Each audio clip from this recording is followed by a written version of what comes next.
Loving a jumper. I know, it's Good very work. Christmassy, but it's a Christmas movie, right? You should be on a... that's like Christmas bauble perfect. It's like a little jumper It's a decoration. bit over the I love top, it. but I looked out the window in Dublin this morning and I went, do you know what, it's freezing. Fuck it. And listen, as far as Christmas jumper goes, that's one of the most tasteful outfits I've ever seen. So I think I love it. And it goes, look how good you look next to that green. I love that I have your seal of approval because Christmas is around the corner. I mean, we have the Grinch now coming out. It's all very exciting. I love Christmas, so Great. I'll start with that. Good. Are you a Christmas fan or are you a Grinch? No, I love Christmas. I'm not a Grinch. A lot of acting required for this role. Yeah, it does not traumatise me. Although poor guy, for his reasons, it's understandable.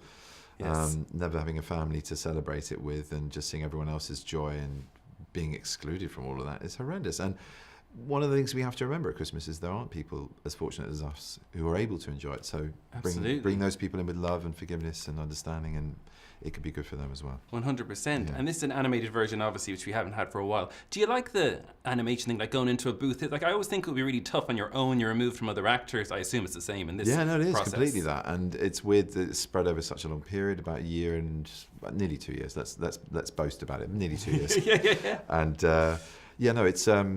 it's different. It's very different. There's no context visually. That you're not in an environment. There's no movement off mic, even though you're having to sort of animate your voice as if you're often being flung upside down around the houses and all sorts.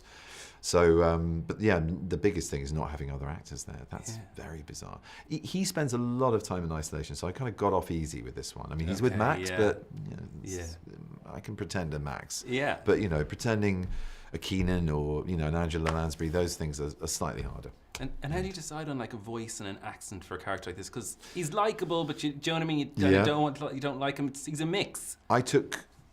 Visually, I came in with the book in my head, and he's pretty scarily drawn in the book until his conversion, until that wonderful moment where his heart grows to its right size. But he's quite sort of, he's really, eyebrows, he's far more angry than that, and sort of swirly red eyes, and he's kind of very pointy at the ends of his fingers. And so it was very kind of growly and nasally and angry. And they were like, that's great, but we wanted you to do it in English. And I was like, well, no, it's an American. I can't do that. It's not Sherlock in green, come on. And they went, okay, can you be a little less angry? And I thought, oh, come on, guys, we're not going to vanillify this. And they went, no, it's going to be like an hour and a half of him being angry. It might be a bit flat, Yeah. And it's true. The best character note that Scott gave me is, remember, he loves being the Grinch. He may seem a Grinch to everyone else, but he loves it. He loves knocking the head off a snowman. He loves kicking a shelf so that the jar that the person who wanted them to reach it for has to sort of, it smashes at her feet.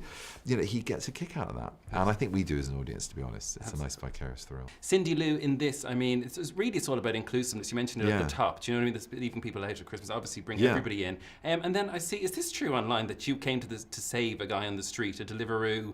Another segue between our heroine, there is a Cindy Lou, segue because you're kind of saving people, helping them out, people you don't know, strangers. For Cindy Lou, it was a stranger, so... True, although, I hope she doesn't put herself in the same... I did something very impulsive in a moment, and I didn't really want to talk about it at the time. I feel very awkward talking about it now, even because, it's something I did, and it was a small event in a very big city, and people judge it as something, and therefore if they judge that as something, it means that somebody who doesn't do that isn't something, and I don't get involved with that. I just did what I did in that moment, and I was honest in my reaction to something I saw, someone in need, and I didn't think, and perhaps I should have done, getting a bit serious, at the age we live in, where people have bottles of acid as well as knives and all sorts of unseen hidden weapons. So I didn't think about that. I just got involved, and really it was highly dramatized in the account that came to fruition. It was actually just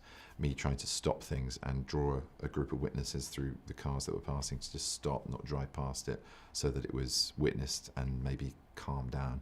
Yeah. That was all. Well, that was all really. But that was just, just, It's brilliant. Are you in a nostalgic mood at the moment? I want to ask, because... It's a strange place to go to. Yeah, yes, but I want to ask, obviously you got this movie, which is obviously a classic book, Mowgli is coming. It's a classic John book. Are you in a, like, kind of going back to your childhood vibe this at the thing moment? is for a story of not of old, but of fairly recent history in the Cold War. I'm loving the task. Am I going back to my childhood? Yes and no. I mean, it's just the way these things happen. And yes, I've got my family, but that's not the primary reason I'm doing this work. This was for me, until they said, "Can you do it in an English accent?" Seemed like a really joyously unlikely, non-cliched, bit of typecasting. unless they know me very well and know what I'm like behind a steering wheel. I'm not that Grinchy. So I thought, great, well, I've been asked to play this iconic American character. And the same with Shere Khan is just, an injured animal. He doesn't really find salvation in that story. He's beyond saving, really, in Kipling's world. But a fantastic opportunity to work in a medium that I'd only just had to go at as Smaug, and with Andy Serkis, who's obviously the father of that work, and directing it as well, which was a joy as a friend and a great actor to be directed by is a thrill. So I didn't think, yes, I fancy revisiting my childhood. It's just kind of the cards fall that way. Yeah, completely. Well, congratulations on The Grinch. Brilliant. Great to talk to you, Benedict. Thank you very much. Thank you so much. Lovely to meet you. Live to you too. FM 104. Dublin's hit music station.